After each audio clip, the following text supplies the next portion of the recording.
This is Business Talk. Your business, your success. Sponsored by Take Action Business Coaching. The opinions expressed are those of the participants and may not be the views of the staff, advertisers, and owners of the station. Advice given is not intended to replace that of your business advisor. Now, let's get down to talking about your business, your success. This is Business Talk. Well, good afternoon, Peg. Good afternoon. Good to be here. Yes, Good to be here. It's been a cold month. Yeah, so we've far. had quite a cold spell, haven't we? Yes, Wow. we have. Yes, we have. Well, it's good to be here in a new year. And there's nothing wrong with a little cold weather. I think No, it's there good isn't. for your family time, right? You have a little more time with your family Right. indoors. Sure. Maybe catch up on your reading. Well, we want to welcome you to our show. We're Business Talk. So what we're going to do is talk a little bit about your business, as a manager, as a leader, and even as a team member.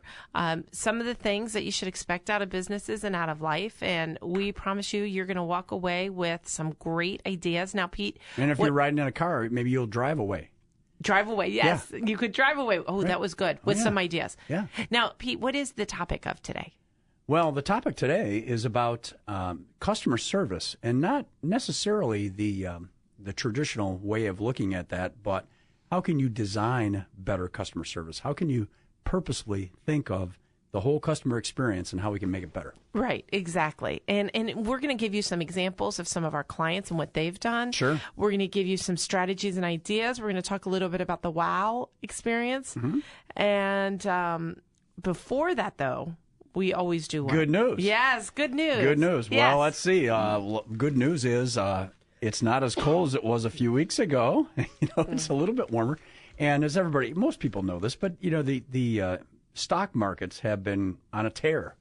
They're just blasting through records left and right. Yes. Now, and I know, if you looked at the history, it will end at some point. It'll drop back, but it's been on a steady climb. And in a lot of cases, that helps people to feel more comfortable about their own personal well-being. If they think their 401k is doing well, and it is, they feel a little more comfortable about things. And companies are sharing the wealth a little bit and hiring and giving out bonuses and those kind of things. And I've got an article here from the Journal, Wall Street Journal, about jobs notch another robust year. And there's a whole bunch of charts in here, but basically it's showing that people that, for example, growth in the labor force, there are more people going back into the labor force.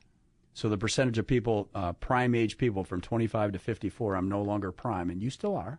I'm still prime. You're still prime. And it's interesting that you're saying that, because we did a radio show, I want to say a couple weeks ago, where it's different articles saying the same thing, though.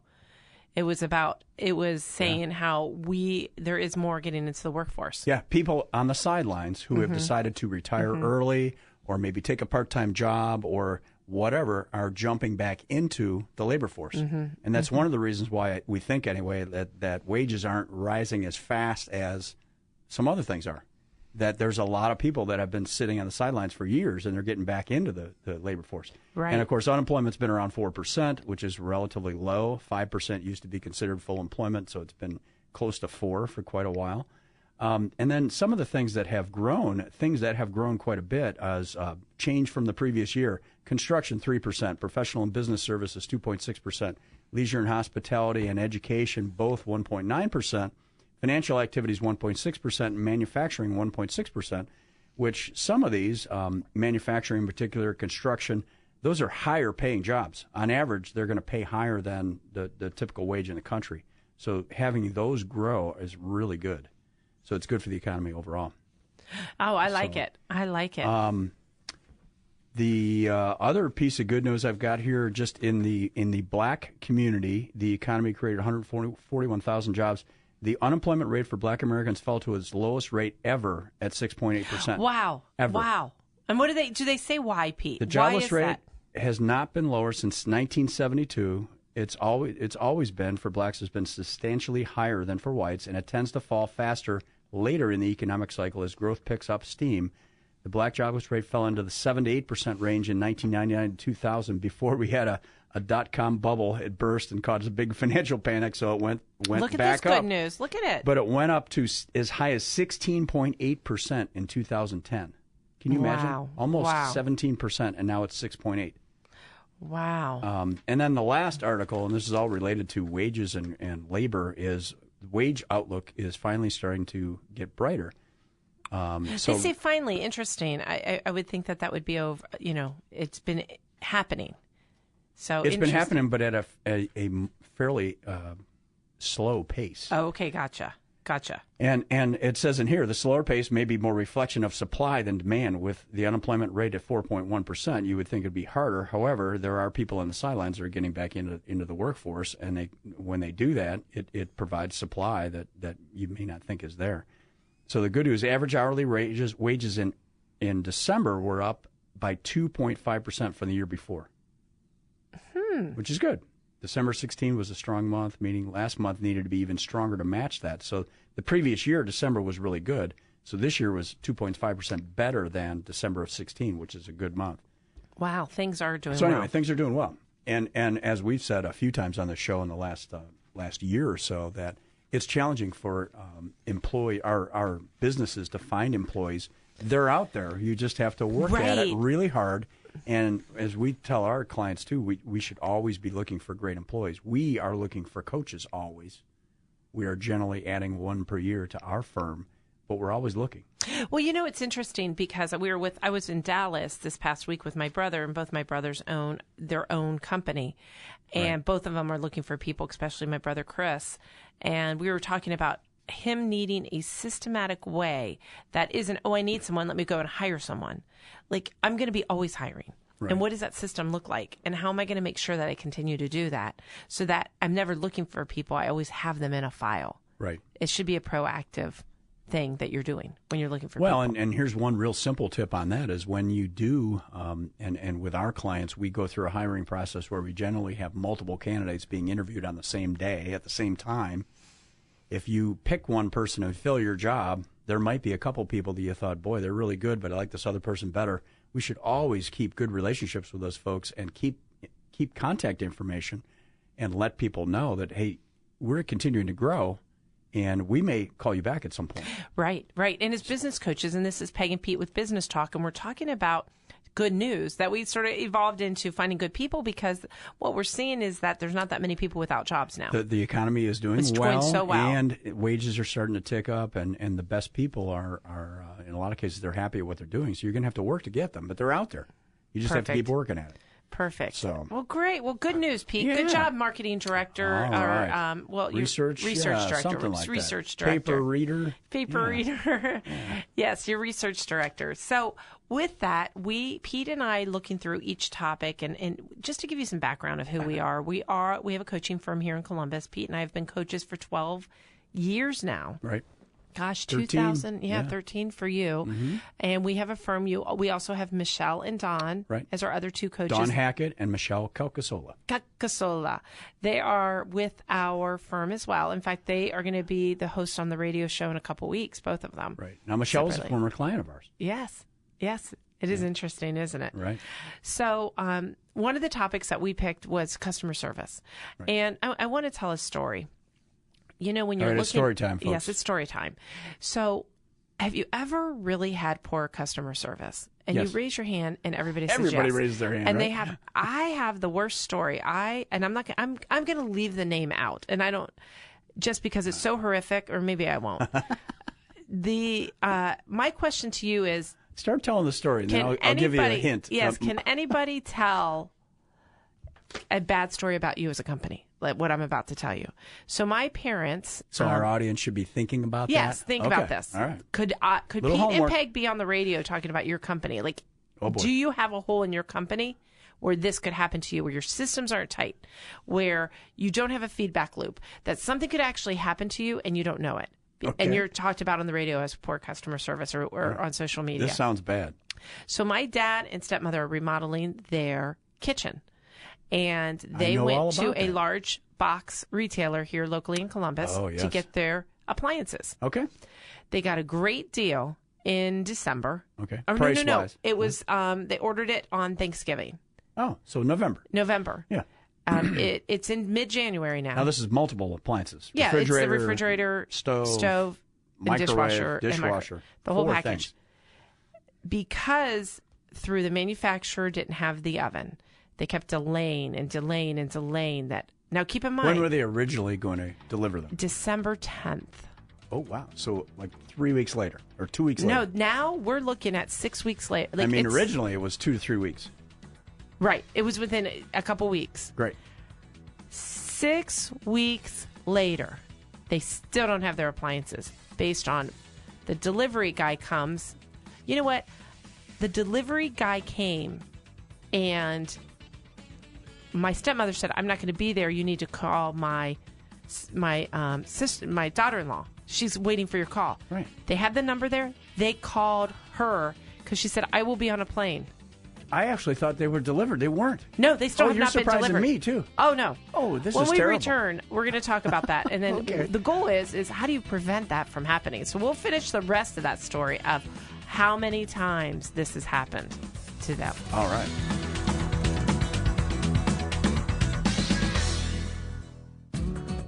To learn more about today's topic, call 614-306-7922. Now, back to more Business Talk.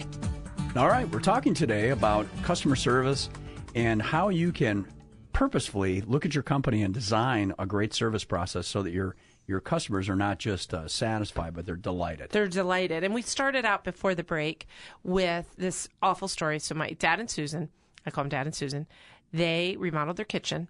They got these appliances. They went through Black Friday. It was like around that week, and they Right. went ahead and ordered them. And But it was a big order because they ordered 4 different. the microwave, everything. the dishwasher, Yeah. and so they were supposed to deliver it. I want to say the first week in December. Okay. Lack of really knowing the number. I mean, it might have been like the 7th of December. So what happened is they called him up and said, "Listen, we can't do it because the manufacturer doesn't have this oven." And so because of that, it's going to be another week. So another This is week in goes December, by. yeah. Another week Okay. goes by. Now, keep in mind, You're approaching they Christmas. don't have a kitchen. Right. So they have no kitchen. There's only so much eating out you can do, correct? Right. So it was a couple weeks later. And in that first one, it wasn't a big deal to them because they were like, oh, we can do this and this and this. Right. They called back and they said, no, we still don't have it. We're going to deliver it in between Christmas and New Year's. And my dad was like, okay, I think we can work around this again still. But he said, now I don't trust you. Are you going to be able to deliver it? So they ended up calling a manager at this big box retailer here in Columbus. And the manager was saying, well, it turns out that this manufacturer that they're carrying actually wouldn't have the oven in. Like even in that date they had promised, had they waited, it would have been delayed again. Wow. So here they are. They did, well, first of all, here's a question. Do you have your loops in communication where you are represented and know the facts before you're promising customers things? Yep. Obviously. So this was good. They decided, they said, okay, we're going to give you a different product that's in stock and it's more expensive. But they actually have it. We have it. It's more expensive, but we'll waive the extra $150. Okay. So they went ahead and promised that. So they're like, okay. And then they said, okay, this will now be in. Now we're looking at the first week in January. It's supposed to be in, or first week. Now keep in mind, we're now over 30 days past due. It was Thanksgiving. So, right. Yeah. Well, it was supposed to be delivered at the beginning of December. Yeah. So now we're a month out. We're like now into January, and it's not there. This is their kitchen. So which then they don't said, have the old appliances. They're gone. Now they're supposed to deliver them, right? Yep. And the delivery guy, something happens, and they miss the delivery date again.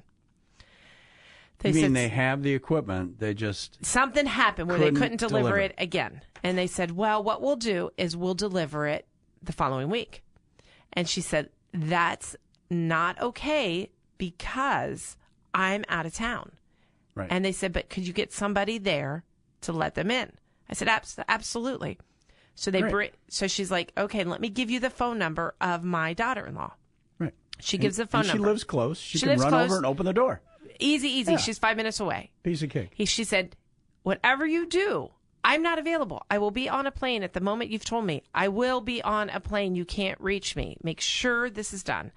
And she didn't trust this company now because this is the 6th faux pas. So she called up again and said, I need to make sure you understand, is this phone number on there?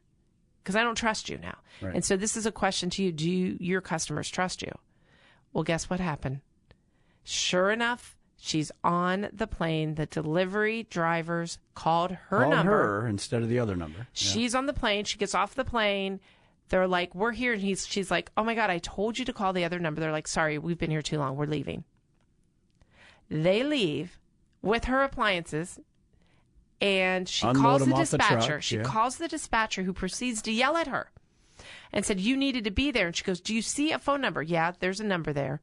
Well, why didn't you call that number? Well, she's proceeded to. So are you yelling at your customers? Right. So as of the radio show now, they don't have their appliances yet. Wow. They still don't have their appliances yet. So now we're 6 weeks out, and these poor people do not have kitchen. They have no kitchen. They have no way to cook. They have no way to refrigerate. They have no kitchen still. It is one of the worst stories. And I've thought about typing it up and letting the company know. Yeah. Do you even know that this is happening in your company? Because I'm sure they would be horrified. They probably don't. It's they need a big one of those secret. What's the secret guy that goes in? Secret shopper. Secret shopper, but the CEO that goes to companies. Oh, undercover boss. Undercover boss. Yeah. So here's my question to you. So if this is about customer service, right?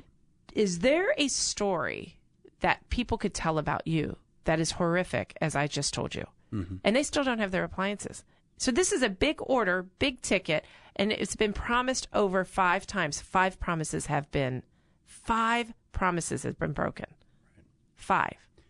So a good question for the business owners out there is thinking about your end customers. How often have you called them up just to ask them how their last experience with your company was? Correct. Well, one thing Pete and I do, and you're welcome to hire us for this. Do surveys. Yeah, so Pete and I, we're, as you know, business coaches. We have a business, it's called Take Action Business Coaching Firm, and we'll go in and do secret shopping.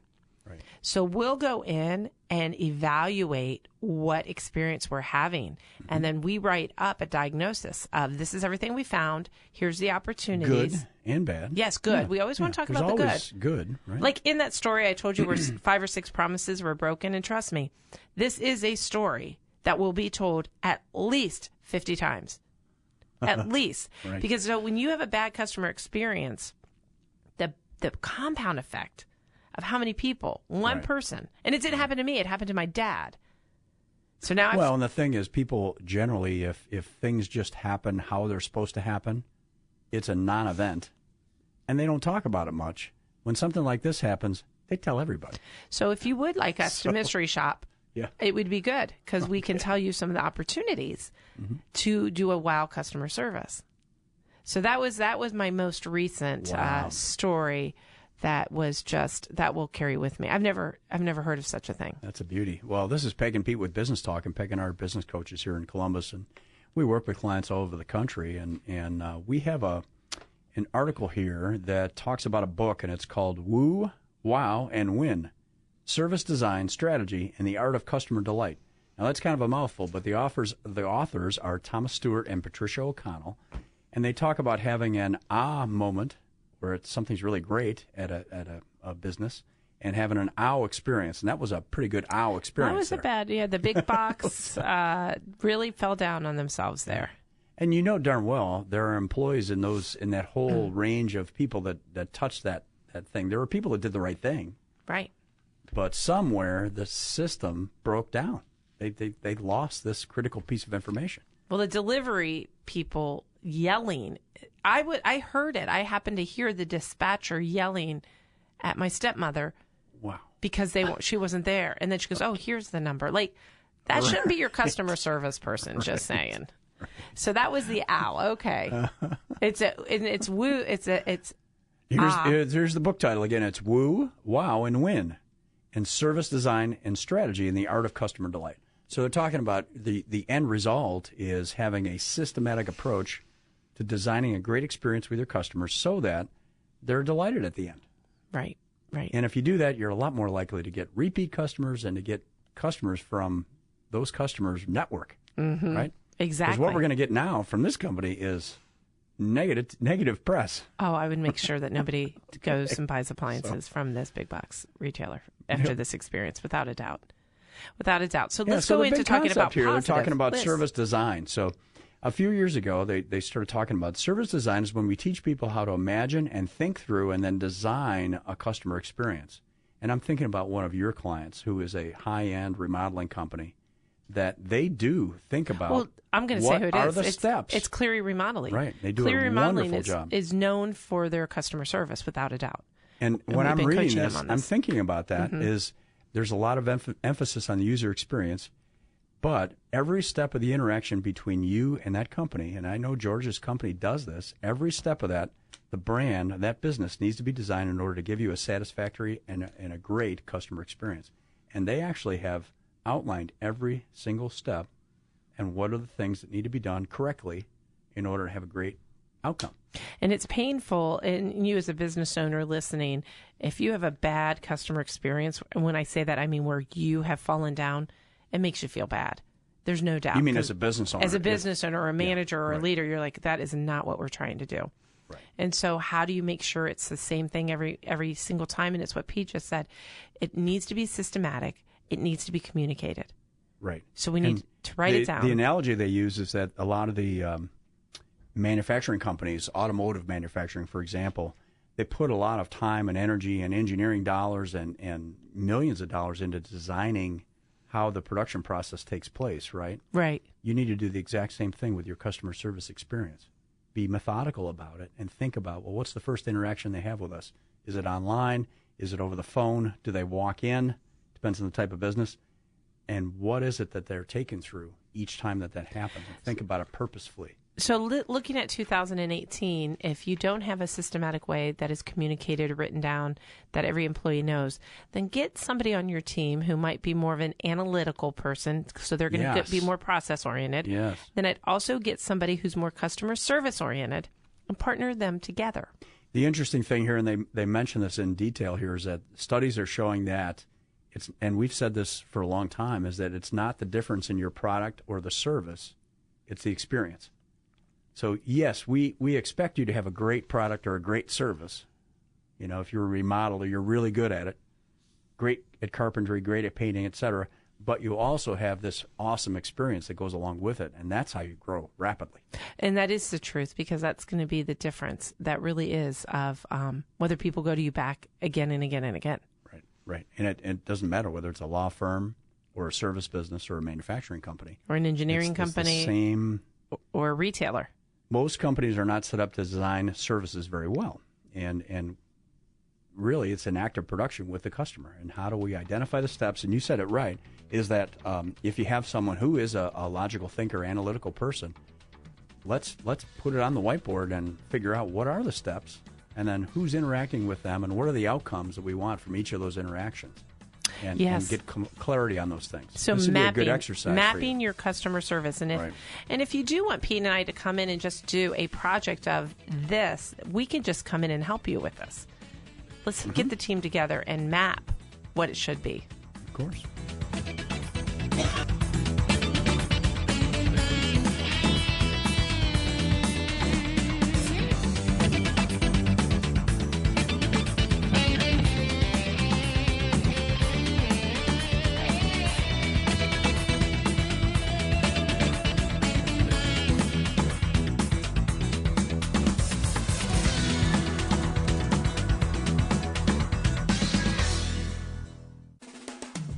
Could your business use some help?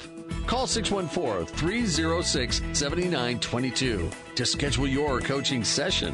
614-306-7922. Now, here's more business talk. All right, we're talking today about customer service, and Peg had an awesome story. Well, it's a true story. It's how some companies fall down. They fell down on the service side. We've all been there. We've all had incidents, or small and large, where business did not meet our expectations. Right. And it could have been a small incident, or it could be something like this that really disrupts. I mean, these people can't cook. Right. So in essence, we were supposed to get appliances, and it's been 6 weeks late. Past the 6 original. weeks since the original promise date. And it's, I want to ask you guys, is what are you promising your customers? And are you meeting those promises 100%? Because in this case, they have promised 6 different times. Their promises have not been met. Yeah, and I think you had a suggestion about just mapping, and really this sounds simple, but it's always good for the team to just put it up on somewhere where everybody can look at it and say, these are the steps, right? Right. And almost all the time you go, well, sometimes, but sometimes we do this over here. And you usually learn a little bit just by the process of doing that. If you get your team, the right team in the room to go through this stuff and to take a look at how you're actually working with folks. The other thing I'm mentioning here in this article is that the shift in the economy is now to 80% of our economy is service-based. So we mentioned manufacturing is about they're very used to having a systematic approach to approaching projects or putting in new production lines. Our service businesses are not quite that focused yet, and sometimes they need to be. Right, thinking exactly. about how do I deliver what experience I really want people to have. For example, people often confuse customer service with customer experience. They're two different things. Service is about something you do for someone. Usually it's designed around when something goes wrong. Customer experience is about the total interaction with you and your employees and your product. Okay. From the moment you first think of the company. Explain that again, because I think this is, Pete, I think this is a really good difference. Explain it again. The customer service versus the customer experience. Customer service is usually something you do. It's usually designed around when something has gone wrong. Mm-hmm. So think about the hot coffee example. Well, we got to make sure that the coffee is below this temperature, and we got to put a warning on the side. We're just fixing a problem or covering our butt, in case something happens, right? But to have a great experience goes way beyond preventing a disaster. Right. It's purposefully thinking about how that customer feels when they walk out the door. And it's not about, they don't walk out and go, oh, I didn't get burned. They're going to walk out smiling because they had a great experience, or they're just going to walk out and not think about it. So that's the customer the experience would experience be all or service. Their interactions with you. When you think about the Starbucks experience, that's how they're able to charge more. Well, and actually, the one example they use here is you think about Dunkin' Donuts, which I grew up in New York. There aren't as many Dunkin' Donuts here as there.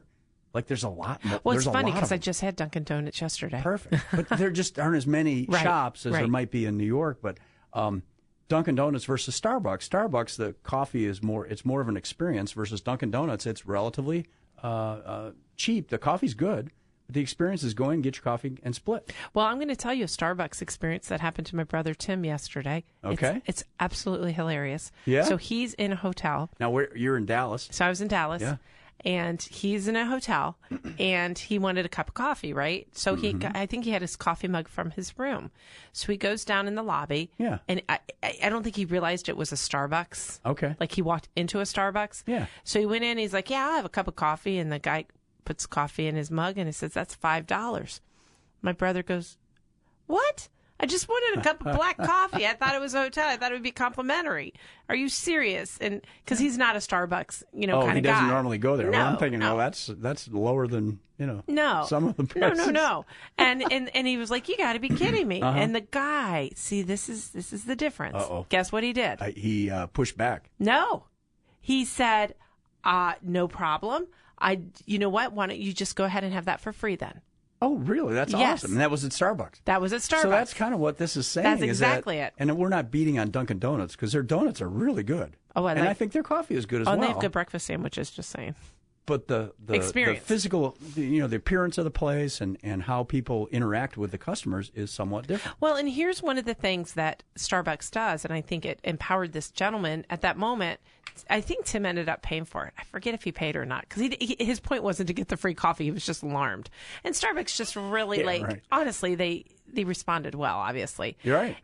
Are you empowering your workers, your people that are on the front lines with the ability to make a decision at that moment? Right.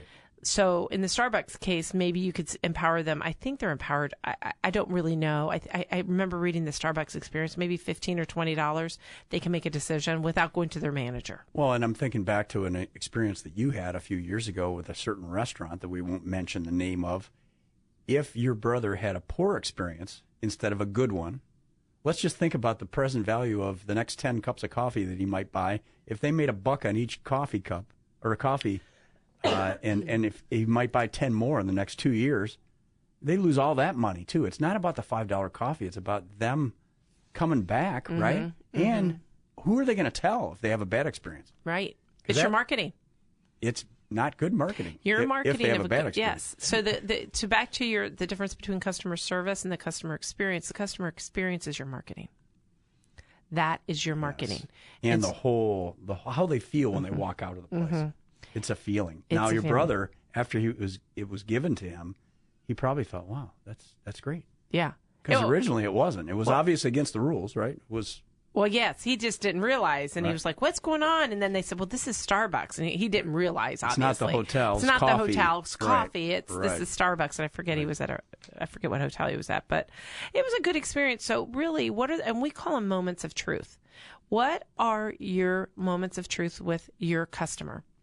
Have you empowered your team to be able to make the decisions to make that moment of truth where it could, like in the big box experience, it's been awful. And the Starbucks experience, it was good, just in these two examples.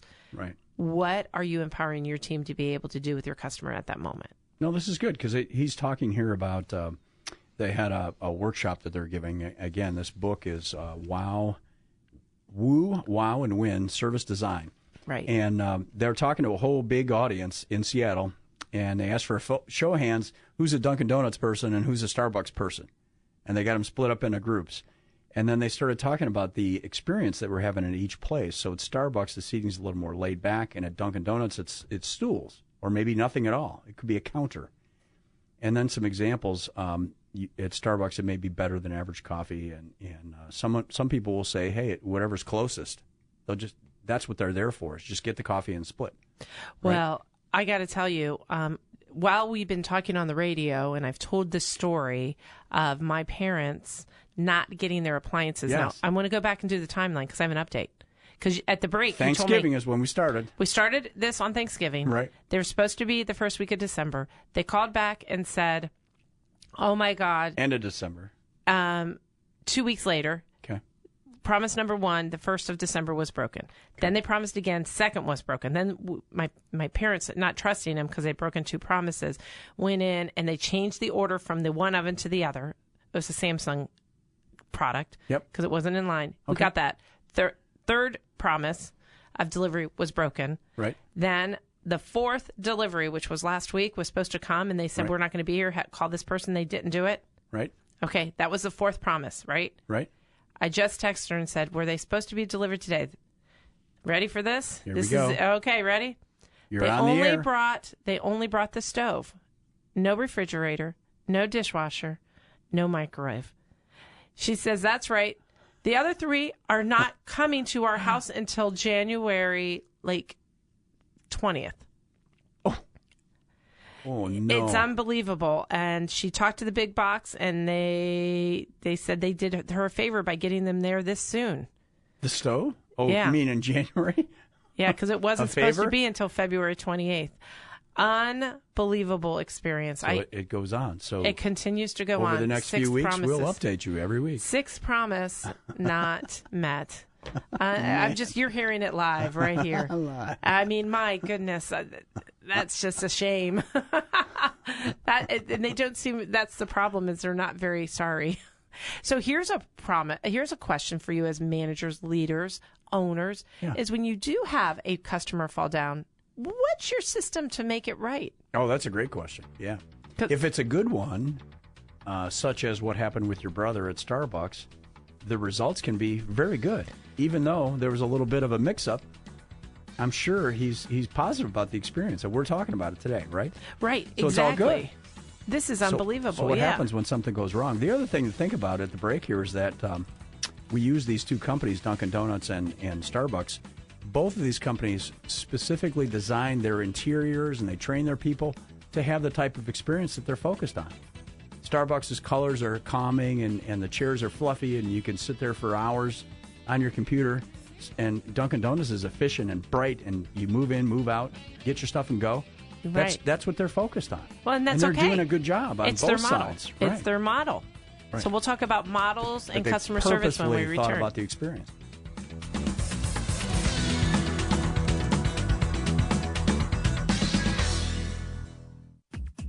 To learn more about today's topic, call 614-306-7922. Now, back to more Business Talk.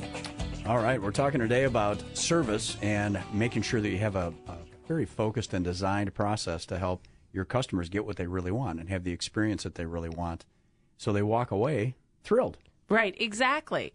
And so we were talking a little bit about a bad experience, and now we're talking about good experiences because we want to wow our customer service. Right. I mean, we want to really step away. And so one thing Pete and I as business coaches doing this is we want you to look at your customer service systematically and what is your process. And so, Pete, what else? Well, and you asked a question before the last break about what is your process when something does go wrong, and do all of your employees that might be involved in something like that, do they really understand your expectations? And one of those things is about the boundaries within which they can go. Do they have the authority? Do your line or your focused employees that are working with your customers, do they have the authority to do certain things in a certain way to resolve a problem quickly? Because if you can do that, customers are delighted with that. Hey, I'll just take care of it. Or, hey, I'm sorry that happened to you. I'll fix it right now. Or whatever, or it's free, or whatever it is. Or I'll stay an extra hour and take care of it. So are the rules of the game with respect to what your customers can, or what your employees can do to serve your customers, are those clear for your employees? That's a good. So let's find that out. Mm-hmm. And the other one that we talked about earlier is just making sure that it's clear to all your employees what the process is, and that how we can make sure those steps are integrating with your mission of your company. I like that. Very good. So very good. So one of the things that we talked about is that they talk about in this article here is they're talking about customers and making sure that you know of the 5 common principles that they talk about here. And one of them is the customer is always right. Well, that's not necessarily always true. Right. So, and they use a good example here, McDonald's. You need to know who the right customer is and be diligent about serving those customers and good at communicating about who you are to them. So you don't go to McDonald's and ask for a steak when all they sell is cheeseburgers. Correct. That isn't going to work, right? Right. And you need to be focused on it. If you go, they use an example of hotel brands. They've got a couple different hotel brands. One is Hyatt Regency, which is if you walk in, you're going to have people behind a fancy counter and big high ceilings and that kind of stuff. If you go into one of their other brands, Andaz, it's going to be hipper and everybody's going to be in black and the music might be a little louder. But if that's what you expect, you're going to be thrilled. And the reverse could be true. So what I'm hearing you say is one thing you need to do is understand your target market and then create the customer experience, which before the break we talked about the difference between customer service and customer experience. Customer service is something that you might make good on, but customer experience is what the whole feel is. So understanding your target market. How you feel when you walk away with that experience. What's the whole feeling that you have? Understanding your target market and delivering that experience. Right. And that could be, and here, looking at 2018, when was the last time you looked at your customer experience? Have you gotten your team together? We facilitate that where we come in and we could help just do a couple hours where we bring in your team and we talk about what your customer experience could be. Where is it? Where should it be? Yeah, get some clarity on what you really want to focus on. And what's the gap? So principle number 1 is deciding who the right customer is and be diligent about serving them. So number 2, and this sounds interesting, is that what we want to do, the second principle is don't surprise and delight. Just delight. I like that. We don't really want to surprise them. Right. They expect a certain thing when they walk in. We want to make sure they get it. Well, and here's one thing we do with our clients is we say we want to delight our customers, and we need to be consistent with that because you can't delight one week and not the next because then there's a disappointment. So whatever you're going to start doing, so we have a company, a distributor that we work with, and they decided that they were going to start offering extended hours for customer service. But we also know at the same time, once you offer customer extended hours, we can't take that away. Yeah. Backtracking is very difficult. Backtracking is very difficult, or inconsistencies can be killers. Right. So making sure that whatever we grow and however we grow within our customer experience, that it's able to do on a consistent basis. Otherwise, you're messed up. Right. It can hurt now, you. it says in here, if you have a soda fountain, if you want to put a maraschino cherry on top of the sundae, that's okay. But make sure you get the sundae right every time. Because that's why they're there. It doesn't focus on, you got to focus on reliably, robustly delivering on the promises you've already made. Right. So that's the core right there. And figuring out, like you said, getting clear about what those target market customers are and what they really want. Make sure we have the systems in place to get it done. Very good. So the third principle, great service doesn't require heroics either on the part of the employee or the customer. It's just an extension of everything that we've been talking about here, is making sure that we can do it reliably, repeatably, scalably, and profitably. And as business coaches, we love that. We want to be able to scale it. We want to be able to do it profitably. We want to be able to do it over and over and over again. And otherwise, it's going to restrict your growth at some point. And that's why when we did a pilot program and we did a test when we extended the customer service hours, because it cost more money. We had more employees on staff. We had to change our systematic way. We had to change our marketing. We had to change our message. So what we did is we tested it before we introduced it, so that we knew that we could do it. Yep. And that it was worth it, and that we did it right. Okay. So that's everything you just said. Okay. So again, make sure you can do it reliably, repeatably, scalably. In other words, we can grow it fast, quickly, and profitably. Okay, I like that. And it means making sure you have a design process. So the next thing is you need to be able to deal with emergency situations, obviously. But if this happens a lot, there's a problem. Something's wrong. If you're constantly running like the fire alarms off, something's not right. You've got to take a step back and say, okay, why did this happen? And get to the root cause of it and work on your strategy a bit. Wow. Holy cow. From the customer's perspective, it shouldn't be impossible for me to get what you promised me. I'm thinking about the stove.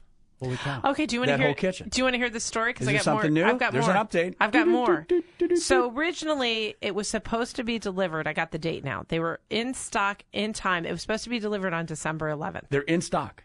It was in stock, ready for delivery on December 11th. Oh, no. But the reason they didn't deliver it was because they, at the time, they couldn't deliver them because the Samsung oven wasn't in stock. And they said, well, we're not giving you the other ones. It has to be in one delivery. So not only are we not going to give you all your products, we have the 3, we're not going to give them to you. You can't have them. Yeah. And it's not your fault. It's our fault because we're out of stock of this oven, but we're not doing 2 deliveries, right? Right. So this was over a month. This was a month ago. Oh, boy. So now they just get today. They only get the oven, and they're out of the other 3 now. They're out of them? Yes. They sold them to somebody else. Yes. Oh, Lord. Oh, no. Our producer, Alan, is it just keeps in getting shock worse and awe and over worse. there. So now they have the oven, and they don't have the others. They don't have their stuff in stock. It's just a nightmare. It's just been a nightmare. Oh, so now, I mean, these poor people, they haven't had a kitchen. They haven't had ability to cook. If I have an oven but no stove and no refrigerator and no sink, I mean, no dishwasher, no microwave. I mean, not the best experience. I could have a pot pie. So as we've gone through our radio show, a plastic fork. It's been happening live before you of what is happening with this this nightmare. So we're talking about good customer service. We Pete. are. So but when you do have an ow moment, okay, go ahead. You've got to look at those things. Those are things that customers complain about. We've got to take a look at them. So then the fourth principle, you've got to be able to deliver to your clients and customers at every point on their journey, their entire experience with you. And I'm thinking about the stove again. Every single time, you've got to be able to do what you say you're going to do. It's that simple, really. It's about doing what you say you're going to do. Well, and how many times did I say, have you broken any promises? Yeah. They have broken 6 promises. Well, no, 6. 6 promises have been broken. 6. That and it might not be their fault. It could be the communication that was broken. Do you know what I'm saying? Oh, yeah, right. So what is your communication plan? Right. So are you falling down? And if so, what are you going to do about it? Okay, the fifth and last principle is you're never done. Now, you business owners out there, you hear that from us. Things don't stay the same. Products change, markets change, people's expectations change. Your strategy is going to have to change, and you've got to be able to adapt. Service design needs to be part of the strategic fabric of the company, and you've got to be able to make sure it changes when things are changing in the marketplace, because they always are. I mean, new things are coming out, and you've got to keep up with it. And one thing that we've done, Pete, with people is with our companies is when we come in and we do our customer service workshops. And again, this is Peg and Pete with Business Talk. You're welcome to have us come in and do a workshop of customer service with your team. When was the last time you've done that? Is we do say, what is some wow experiences that you've had in the past, and what are the opportunities for you to do wow experiences with your company in the future? And we ask the team, where are the holes and the opportunities you're seeing from your angle that we could be doing? Right. And your people that deal with clients all day long know where the opportunities are, usually. And they know when we're falling down. They have a really good idea. Yeah. So let's get them together. Let's figure this out, and let's do a wow. And part of it's about strategy, too. They talk a little bit about what type of strategy are you approaching, and one could be a trendsetter. You're the one that wants to develop and be out there in front and come up with the new service, the new product, that kind of thing. Mm-hmm. You could be the bargain company. And that's okay if that's your focus. If that's your niche and your target. You could be the classic, maybe the best, the Mercedes of the car dealers, those kind of things. So think about what you're providing for folks and what your strategy really is. And we suggest you don't have 20 of them, but you might have a couple different markets that you serve, but you've got to get clear on those two markets and be really good at both of them. Exactly. And making sure that you have a way of measuring your customer service to see if what you're doing is working. Don't just say, oh, no, I know it, but is it? And is there a way to measure it and measure against yourself each time? Yeah, and how are you tracking whether your customers are getting what you think they're getting? Mm-hmm. How do you know? Right. So we want you to measure that. Yep. So whether it's, some people have measured it through a survey. Like I'm thinking of Cleary, the Cleary company, they're remodeling. They do it through a guild quality survey. Mm-hmm. Then we have another customer. I'm thinking of our distributor up in Michigan. They end up they do surveys. They do 6-month surveys. So, what are you doing to make sure that whatever experience you have lined out, I guess systematically laid out, that it's consistent, that your customers like it, it's tested and proved, and you're getting the feedback. Great. I mean, that's it in a nutshell. If you would like to listen to this show in its entirety, you can go to our website, which is takeactionbusinesscoaching.com. Right. Takeactionbusinesscoaching.com, and then they click on Business Talk, and you can see all of our archived radio shows. And if you like, you could give us a call at 614-306-7922.